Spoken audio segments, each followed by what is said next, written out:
नमस्कार, वंदे मातरम प्यारे साथियों। मैं विक्रम वर्मा आपका तहे दिल से स्वागत करता हूं आपके अपने YouTube channel online study with Vikram पर। तो प्यारे साथियों, अगर आप कर रहे हो रीट L1 एग्जाम की तैयारी या फिर कर रहे हो रीट L2 एग्जाम की तैयारी, तो इस क्लास को लास्ट तक देख लेना, क्योंकि इस क्लास से आपको एक क्वेश्चन जरूर पूछा जाएगा। क्योंकि आज की क्लास हमारी मोस्ट इंपॉर्टेंट रहने वाली है। और किसकी क्लास रहने वाली है? NCF 2005 की क्लास रहने वाली है, यानी नेशनल करिकुलम फ्रेमवर्क 2005 की आज हमारी क्लास रहने वाली है। और इससे पहले एनसीएफ की एक क्लास हो चुकी है। कितनी क्लास हो चुकी है? एनसीएफ की एक क्लास हो चुकी है, जिसमें हमने पढ़ा था कि एनसीएफ 2005 2000 में समाज शास्त्र जोड़ा गया था। ये आपको बातें मैंने बता दी। उससे पहले आपको मैंने क्या क्या बताया था? देखिए, प्रकार बताए थे, पाठ्यचर्या के प्रकार क्या है, पाठ्यचर्या निर्माण की विधियां क्या है। अगर आपने ये क्लास भी नहीं देखी तो जाकर पहले इस क्लास को पूरा देखकर ये क्लास भी लगा लेना, क्योंकि आज हमारा क्या टॉपिक रहने वाला है? एनसीएफ 2005 की रूपरेखा, यानी राष्ट्रीय पाठ्यचर्या रूपरेखा एनसीएफ 2005 की यहां पर रहने वाली है। तो चलिए प्यारे साथियों, आज की क्लास हम स्टार्ट करते हैं नई ऊर्जा, नई उमंग, नए मोटिवेशन के साथ। और आज का हमारा मोटिवेशन क्या है? जीतेंगे हम, ये वादा करो, कोशिश हमेशा ज्यादा करो, किस्मत भी रूठे पर हिम्मत ना टूटे, मजबूत इतना इरादा करो, मजबूत इतना इरादा करो। तो देखिए, एनसीएफ 2005, इससे पहले क्या था? एनसीएफ 2000 था। क्या था? एनसीएफ 2000 था, जिसमें क्या किया गया था? एनसीएफ 2000 में समाज शास्त्र को पहली बार जोड़ा गया था। किसमें? एनसीएफ 2000 में। उसी की समीक्षा, उसी का यहां पर परिवर्तित रूप लाने के लिए क्या की गई थी? कार्यकारिणी समिति की बैठक ली गई थी। इंपॉर्टेंट हो गया यहां पर। और किसके द्वारा ली गई ये बैठक? एनसीईआरटी के द्वारा। कब ली गई ये बैठक? 14 से 19 जुलाई 2004 को ये बैठक हुई थी। कार्यकारिणी समिति की एक बैठक होती है। कब होती है? 14 जुलाई 19, यानी 14 जुलाई से 19 जुलाई 2004 को होती है ये बैठक है।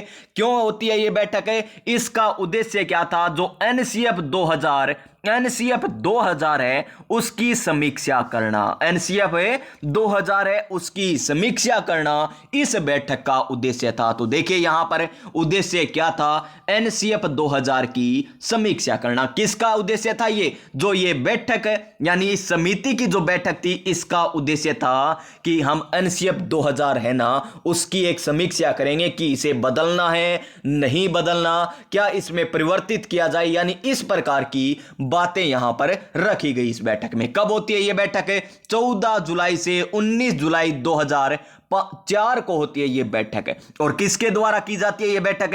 एनसीईआरटी के द्वारा।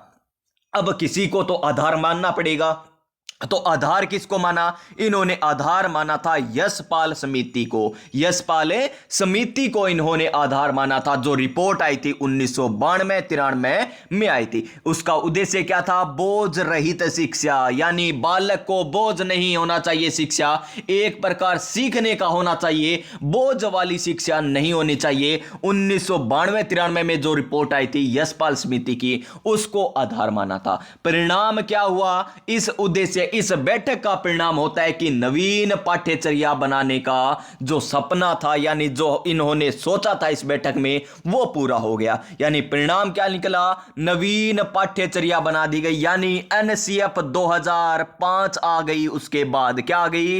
एनसीएफ 2005। और यहां पर देखिए एक संचालन समिति थी राष्ट्रीय स्तर पर। वो कौन सी थी? वो थी राष्ट्रीय संचालन समिति।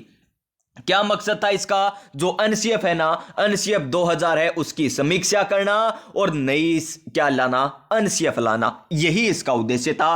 राष्ट्रीय संचालन समिति, इसको लगा लीजिए स्टार, क्योंकि आपके रीट L1 हो चाहे रीट L2 का एग्जाम हो, क्वेश्चन यहीं से बनेगा कि राष्ट्रीय संचालन समिति का उद्देश्य क्या था? नंबर 1 तो एनसीएफ 2000 में क्या करना? समीक्षा करना और नई पाठ्यचर्या को बनाना। यह इसका उद्देश्य था। जिसमें टोटल कितने सदस्य थे? इस समिति में टोटल 38 सदस्य थे। एक तो था अध्यक्ष, 3 क्या थे, एनसीईआरटी के सदस्य थे और 34 अन्य सदस्य थे। जिसमें से देखिए अध्यक्ष कौन था, मोस्ट मोस्ट मोस्ट इंपॉर्टेंट है, राष्ट्रीय संचालन समिति का अध्यक्ष कौन था, तो ये थे यशपाल शर्मा। कौन थे मेरे प्यारे विद्यार्थियों, यशपाल शर्मा। एक बार बोलिए मेरे साथ मनी मन, यशपाल शर्मा। अगर कानों में ईयरफोन भी लगा रखी है, लाइब्रेरी में बैठे हो, फिर भी बोलिए यशपाल शर्मा। अगर घर पर क्लास लगा रहे हो, रात को लगा रहे हो ना, तो भी बोलिए एक बार यशपाल शर्मा, क्योंकि आपको यह क्वेश्चन पूछा जा सकता है। और इसमें 3 क्या थे, एनसीईआरटी के सदस्य थे। एक क्या था, सचिव, और सचिव कौन था, M.A. खादर यहां पर सचिव था। और फिर एक और आता है, वेरी वेरी वेरी इंपॉर्टेंट है, रोहित धनखड़। क्यों है ये इंपॉर्टेंट है, क्योंकि ये थे राजस्थान से। कौन, रोहित धनखड़। तो आपसे पूछा जाएगा कि एनसीएफ 2005 के लिए जो राष्ट्रीय संचालन समिति बनाई गई थी, उसमें राजस्थान से निम्न में से कौन सदस्य थे। इस प्रकार आपसे क्वेश्चन पूछा जाएगा, जिसका आंसर क्या होगा मेरे प्यारे साथियों, रोहित धनखड़। कौन होंगे, रोहित धनखड़ हो जाएगा उसका आंसर। तो इसको भी लगा लीजिए स्टार।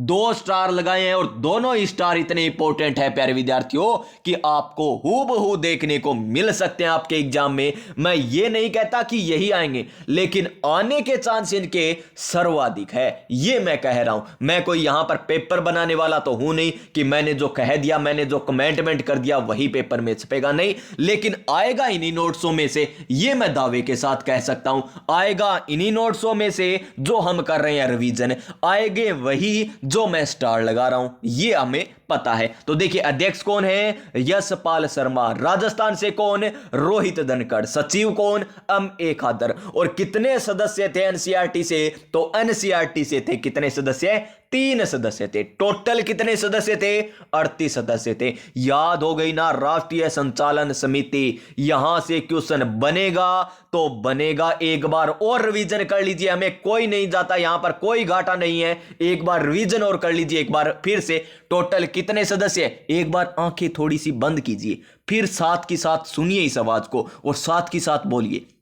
टोटल सदस्य कितने, 38। जिसमें से कौन, एक अध्यक्ष। कौन था अध्यक्ष, यशपाल शर्मा। एनसीईआरटी से कितने सदस्य, 3 सदस्य। और हम बात करें सचिव की, तो कौन है सचिव, M.A. खादर थे। और राजस्थान से कौन थे, रोहित धनखड़ थे। कौन थे, रोहित धनखड़। याद हुआ, तो चलिए आगे चलते हैं। हमें यहां पर राष्ट्रीय पाठ्यचर्या जो है, यानी इसके जो दस्तावेज का आरंभ हुआ था वो कब से हुआ था, तो रविंद्रनाथ टैगोर का एक निबंध था और उस निबंध का नाम था सभ्यता और प्रगति। वहां से इसका उद्धरण होता है। ठीक है जी, ये हमें एक बात पता चल गई।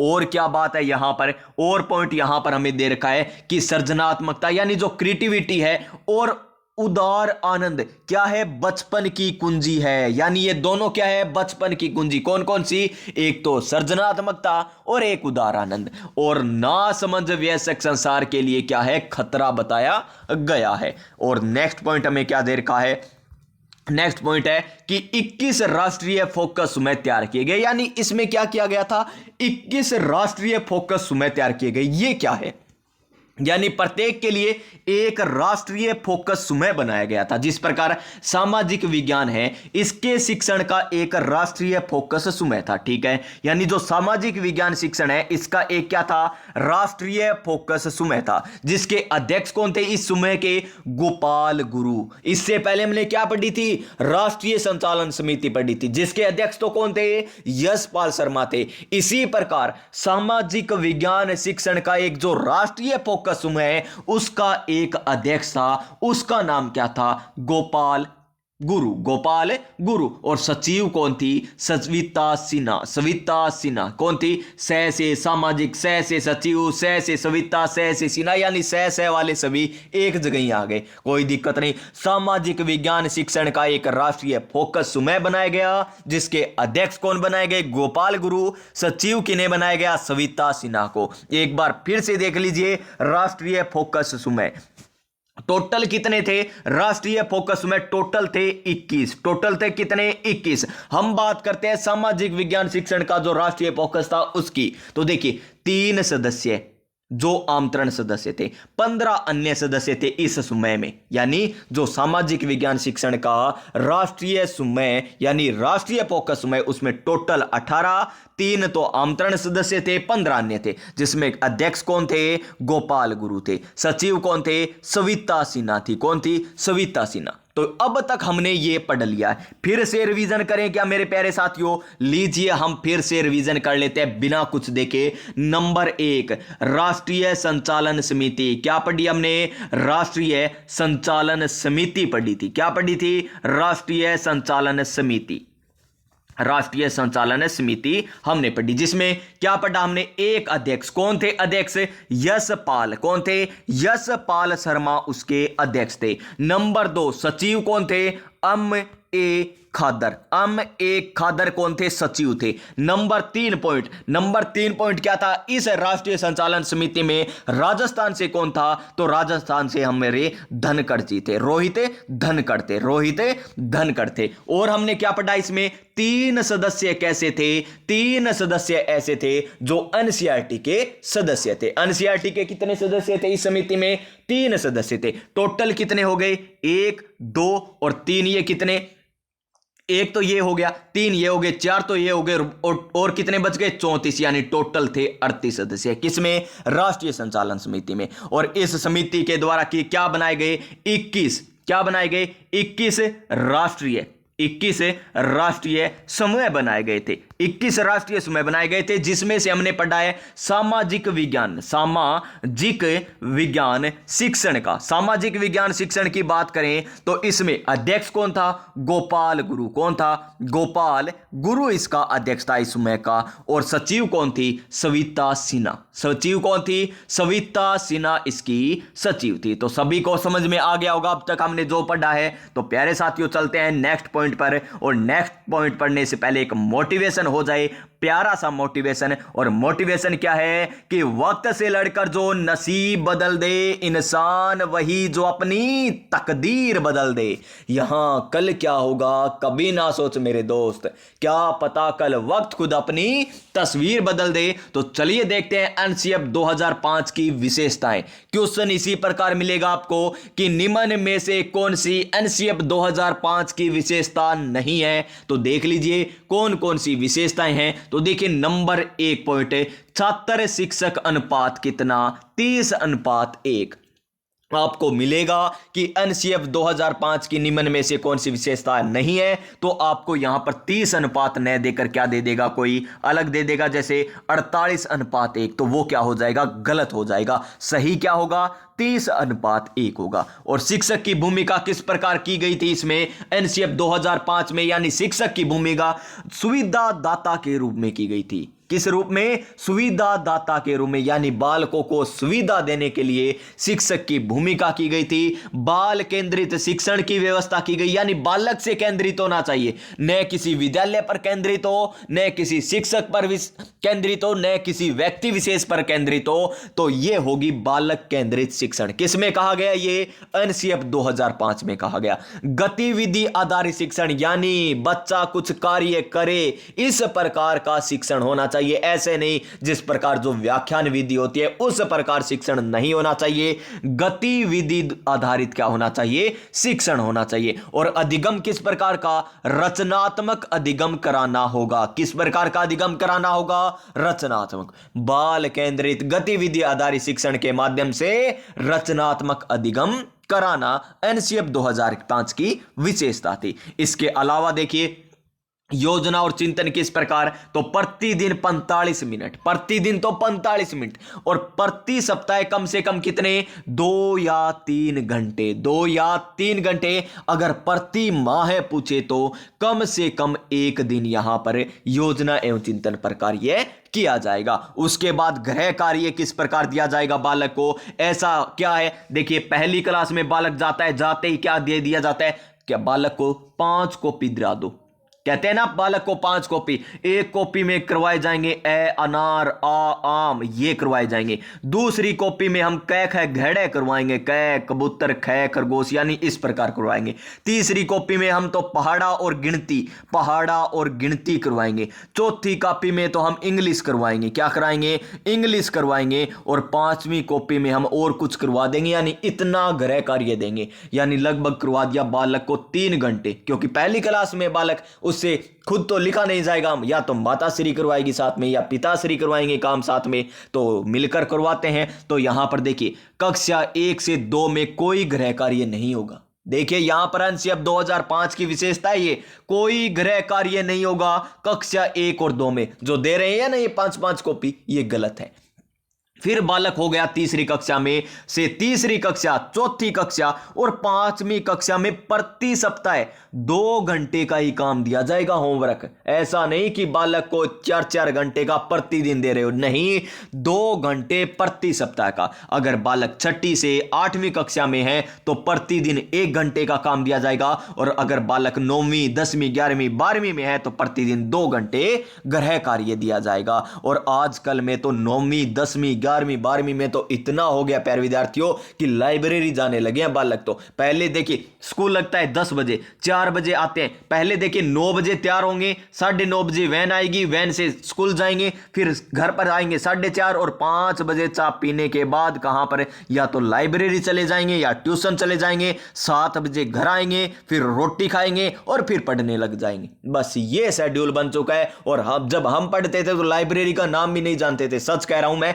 9वीं 10वीं 11वीं 12वीं और जब तक मैंने बीए की है, यानी बीएससी जो मैंने की है, तभी मैं लाइब्रेरी नहीं गया था। और बीएड की थी ना, तब मैं लाइब्रेरी जाना स्टार्ट किया था। यानी यहां पर देखिए लाइब्रेरी बालक 9वीं में 10वीं में आपको देखने को मिल जाएंगे। अगर आप लाइब्रेरी जाते हो ना, आपको मिल जाएंगे 9वीं 10वीं वाले अभ्यर्थी, आपके पास बैठे ही मिल जाएंगे। तो देख लीजिए अब आने वाली पीढ़ी आपका कितना कंपटीशन बढ़ाएगी। इसीलिए तो मैं कहता हूं अब की बार 2025 में सरकारी नौकरी हमारी है सरकार। जी हां प्यारे विद्यार्थियों, फिर देखिए जो एनसीएफ 2005 आया था उसके निर्माण के क्या क्या सिद्धांत रखे गए थे। तो देखिए कक्ष का ज्ञान को बाहरी जीवन से जोड़ना, यानी बाहर जीवन से जोड़ना कक्ष का ज्ञान, ये एक सिद्धांत था इसका। ये इसका क्या था, निर्माण में भूमिका थी। रटत प्रणाली को रोकना, यानी बालक को रटाते हैं ना, एक को 1 2 2 3 4, फिर बालक को बुलाते हैं 1 2 3 4, फिर बालक को दोबारा बुलाते हैं 1 2 3 4, फिर एक बार और बुलाते हैं, यानी रटवाते हैं ना, उसको रोकना।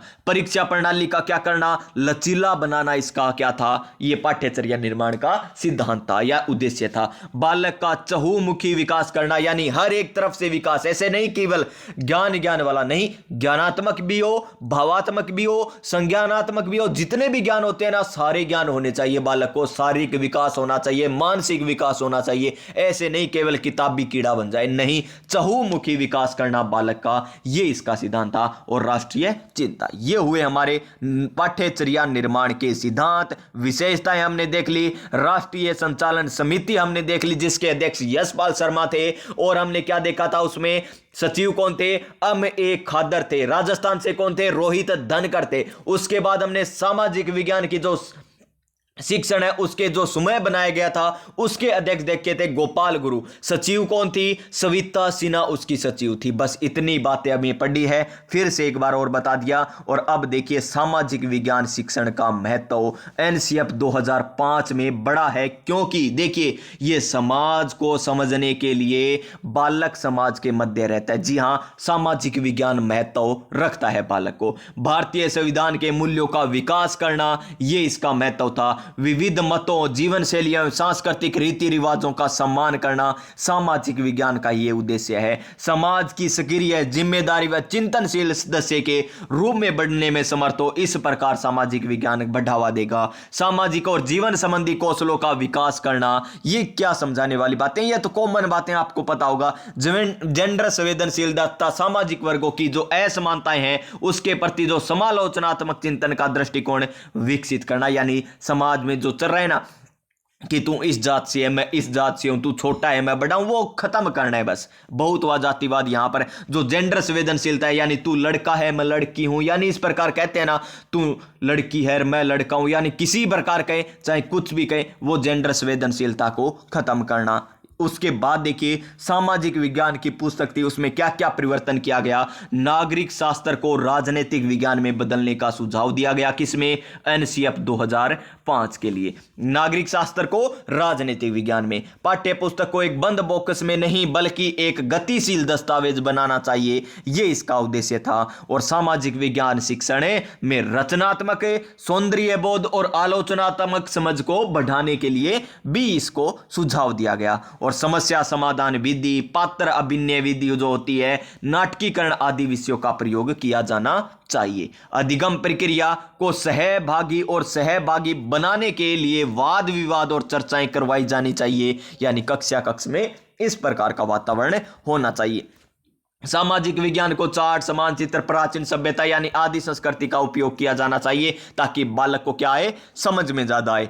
और यहां पर देखिए सामाजिक अध्ययन की जो समाज के लिए शांति का आधार बने, इस पर जोर दिया जाना चाहिए। और सामाजिक विज्ञान की पाठ्य पुस्तक में शिक्षण के उद्देश्य, पाठ्य वस्तु और शिक्षण सामग्री ये सारे होने चाहिए। ये था हमारा सामाजिक विज्ञान का। और पाठ्य पुस्तक किसे कहते हैं ये भी देख लीजिए। शिक्षण उद्देश्य, पाठ्य वस्तु और शिक्षण सामग्री को जिस पुस्तक में व्यवस्थित रूप से लिखा जाता है उसे क्या कहते हैं, पाठ्य पुस्तक कहते हैं। पाठ्य पुस्तक किसको कहेंगे, जिसमें शिक्षण का उद्देश्य भी आ जाए, पाठ्य वस्तु भी आ जाए, शिक्षण सामग्री भी आ जाए, और उनको एक व्यवस्थित क्रम में क्या कर दिया जाए, लिख दिया जाए या फिर व्यवस्थित कर दिया जाए, तो उसे कहते हैं पाठ्य पुस्तक। और पाठ्य पुस्तक के पक्ष किस प्रकार होते हैं, एक तो आंतरिक पक्ष होता है और एक बाहरी पक्ष होता है। आंतरिक पक्ष में होता है रूपात्मक पक्ष, जैसे डिजाइन, मूल्य, कागज किस प्रकार है, चित्र किस प्रकार है, मुद्रण किस प्रकार है। और बाह्य पक्ष में क्या आता है, भाषा शैली और प्रकृति, पुस्तक निर्माण के सिद्धांत, जैसे विषय वस्तु कौन से का चयन किया गया है, विषय वस्तु का स्तर क्या रखा गया है, विषय वस्तु को किस प्रकार प्रस्तुत किया गया, यह है बाह्य पक्ष। और यह था हमारा क्या, एनसीएफ 2005। यहां पर हमारा एक और टॉपिक कंप्लीट हो गया, एनसीएफ 2005। तो प्यारे विद्यार्थियों, जो भी साथी पहली बार जुड़े उनको मैं बता देता हूं कि एनसीएफ 2005 की एक क्लास पहले हो चुकी है और एक क्लास आज होगी, यानी 2 क्लास में हमारा एनसीएफ 2005 कंप्लीट हो चुका है। और एक क्लास और बता दूं कि एनईपी 2020 यानी नेशनल एजुकेशन पॉलिसी 2020 की 3 क्लासें हुई थी, जिसमें आपको मैंने ये पूरा टॉपिक नोट्सों के माध्यम से करवा दिया गया था। और एक हमारा टॉपिक कौन सा, बाल कल्याणकारी योजना, जिसकी कितनी क्लासें हुई थी, 3 क्लासें हुई थी। ये टॉपिक भी आपको कंप्लीट करवा दिया गया, यानी 3 3 6 7 8, यानी 8 क्लास में ये 3 टॉपिक हमारे हो चुके हैं।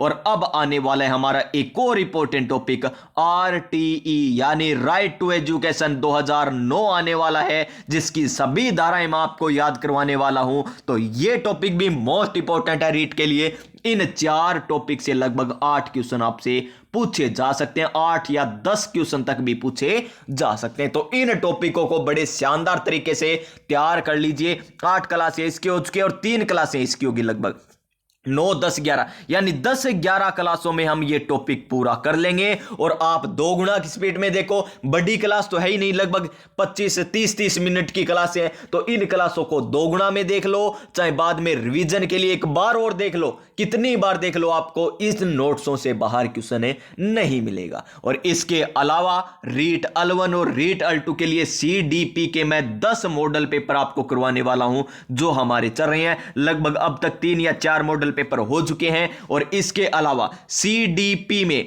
2011 में, 2011 में, 2012 में, 2015 में, 2015 में, 2017 में और 2021 में और 2022 में जिस प्रकार क्वेश्चन पूछे गए, चाहे L1 में हो चाहे L2 में हो, 30 क्वेश्चन। ये तो कितने हो गए, 10 मॉडल पेपर करेंगे तो 300 क्वेश्चन हो गए। ये कितने, 2 2 4 2 6 2 8 2 10 2 12, यानी 12 पेपर ये हो जाएंगे, 3 यानी 360 क्वेश्चन ये हो जाएंगे। टोटल मिलाकर 660 क्वेश्चन हो जाएंगे। कितने हो जाएंगे, 660 टोटल क्वेश्चन इसके अलावा मैं करवाने वाला हूं। तो तैयारी शानदार होनी चाहिए, रीट पात्रता अच्छे नंबर से क्लियर होनी चाहिए ताकि मेंस में कोई दिक्कत ना आए। सीडीपी यानी शिक्षा मनोविज्ञान हमें आगे इतनी पढ़ने की जरूरत ही ना हो, इस प्रकार हमें पढ़नी है। तो प्यारे विद्यार्थियों, स्वस्थ रहिए, मस्त रहिए, अपनी अपनी तैयारी में व्यस्त रहिए। मिलेंगे नेक्स्ट क्लास में नई ऊर्जा, नई उमंग, नए मोटिवेशन के साथ। तब तक जय हिंद, जय भारत।